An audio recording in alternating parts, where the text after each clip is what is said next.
Hey guys, Taha here from Agar, and I am here with Muhammad and Marciano. I am right now in Jogja, Indonesia. And I really like these two guys because they are also distillers who distill with passion. So Marciano, he actually cooks quite a few different types of essential oils.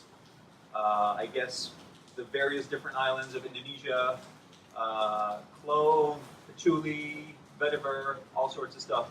And Mohammed, you as well, I guess you do a fair bit of different kind of stuff. You do Agarwood, sandalwood, primarily I think is your main focus right now, isn't it?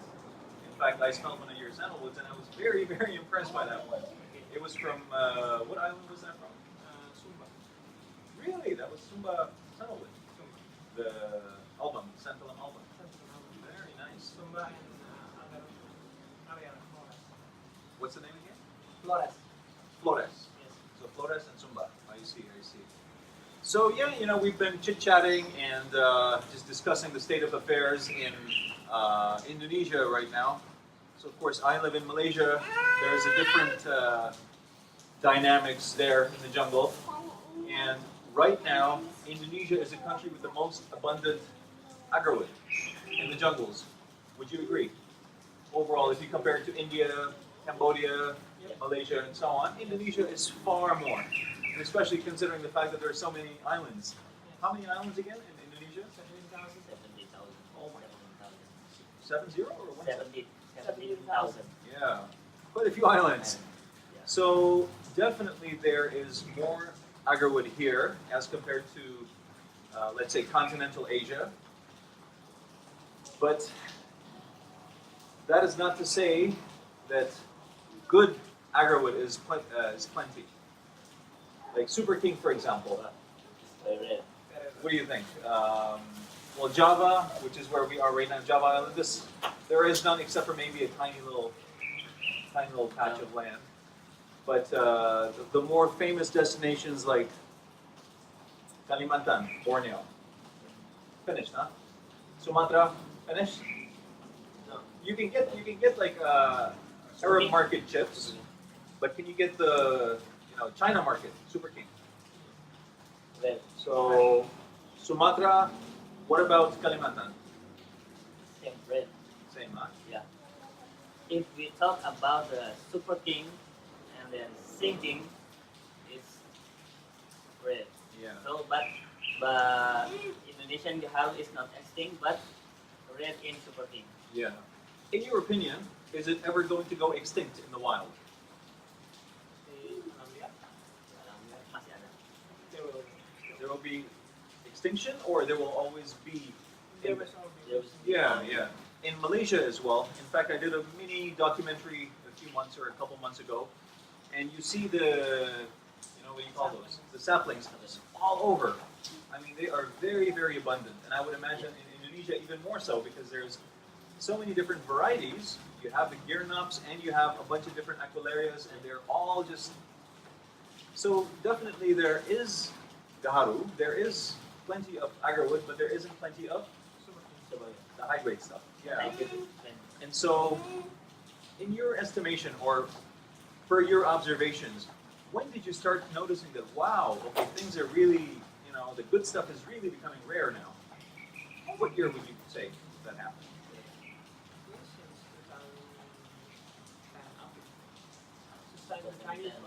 Since the Chinese rush, huh? And almost close to extinction of that grade, would you say around 2015, 2016? 14, huh? 2014. It's becoming rare. Yeah. And now we have this new phenomenon of the Gaharu Tabi'i Sanai. Not just Sanai, which is synthesized agarwood chips, but now they use the base wood is in fact agarwood, and then they inject it, right? Yeah. But what I found out was that the latest trend is in fact they do use oleoresin. So they'll have the very, very young trees with just a little bit of resin, but they'll cook a huge quantity. Take that oleoresin extract and inject that into. And so that is not Sanai anymore, it's Tabi'i, Sanai Tabi'i. So this is, I think, in my opinion, this is the biggest danger posing Indonesia right now. Ever since this, this phenomenon started of tabiri sinai, which is basically synthesized natural agarwood, because now even the young trees are at risk. They want to just cut those, extract whatever oleoresin resin they can from these younger trees. I think probably some trees are even between 10 to 20 years old, very young, and just get the oleoresin resin from that and then inject it into the wood and sell that in the market. And it's becoming very popular in Saudi Arabia, especially right now. Especially in the greenhouse. Oh, is that right? But yeah, because Probably because the wood is softer, or why? because the resin, greenhouse resin is more than the. Oh, yes. Yeah. So probably, yeah, they want to extract the resin from that, Yeah. get a higher quantity, Yes. and then for that probably they go to the southern islands and the eastern islands, In, right? in the eastern Indonesia, eastern and south Indonesia, eastern and south Indonesia is more greenhouse Yeah. than the other Yeah. islands. Western you have more Microcarpa melicensis and Yes, so on, and Hirta. and Hirta as well. Yeah. So I mean, it's a bit of a. I mean, there's still, of course, a lot of islands which are still untapped. Many small islands. But Yeah. we were discussing one of the main issues there is it's swampy. Yeah. Lots of fire, lots of swamps, Swamp in especially in the Papua. especially Papua, around Papua. Like Yeah. Salawati and then the Raja Ampat. Raja Ampat as Yeah. well, and then close to Raja Ampat, Yeah. Biak as well, probably. Yapen and then Waropen, Biak, and then Yeah. the other. Did you go to the south side as well, or just Jayapura and those areas?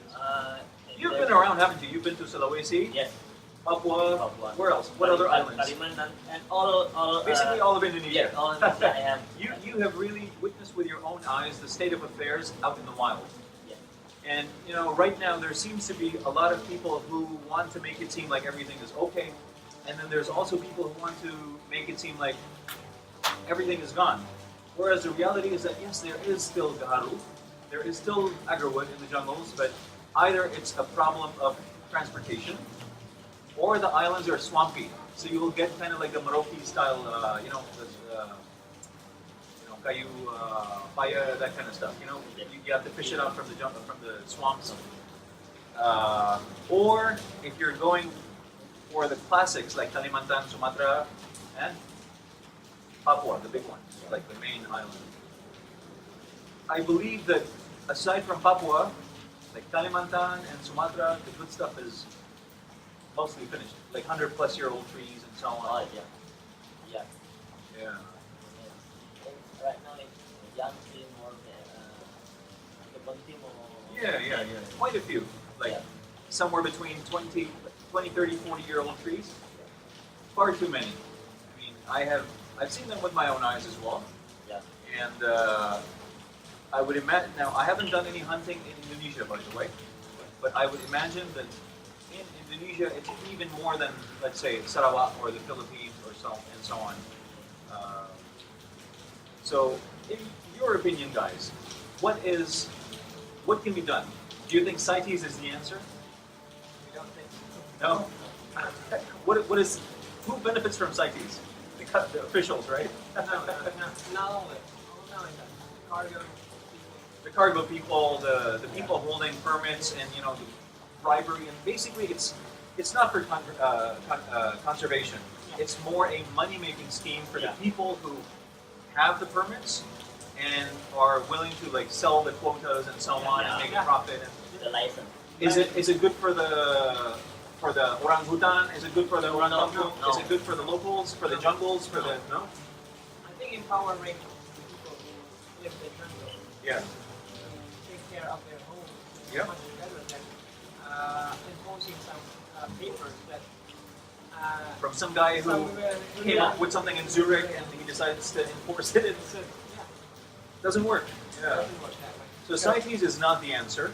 What do you think is the answer for the future of Gaharu? Community. Empowering the people. Empowering, right? Yeah. By empowering the people, making them know what's in their backyards. This is their rizki, this is their nasi, Yeah. this is their sustenance. Yes.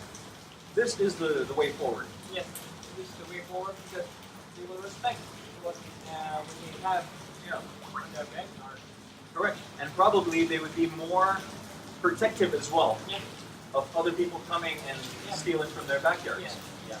I would have to agree. I mean, from all of my travels and some of the losses I myself have incurred over the years, and just just the ugliness I've seen, I've come to realize that really the only answer is when the people themselves in those communities, they learn about this tree, they appreciate its value, Yeah. and of course, well, they have to be very protective in and of themselves, meaning it's not because of some CITES document or something, rather because there is value in it for them. And so it's like a small concentric circle which gets bigger and bigger, and this is how everyone will then benefit. Yeah. Because I have never heard the status is send the money to the jungle. Never, Never heard. never. You will never hear about it. Yeah. CITES is not helping the actual jungles. It's Yeah. basically Because I think the data is not valid. How many Agarwood in Indonesia? They have no data. How much? yeah, no, So absolutely. if you do Kalimantan, you have one farmer have 1 million Agarwood. Whoa. 1 million. Really? Yeah. 1 million tree. Yeah. Kalimantan. Huh? Kalimantan. Oh, very Just, impressive. just one farmer. In Yeah. Indonesia have. And just imagine so many So many. in all the different islands. Yeah. So if we want to take the Agarwood from the extinct the community, Absolutely. the farmer, Correct. they collect the farm Yep. Yep. and Educate them. yes, empower them. introduce how to treatment the Agarwood.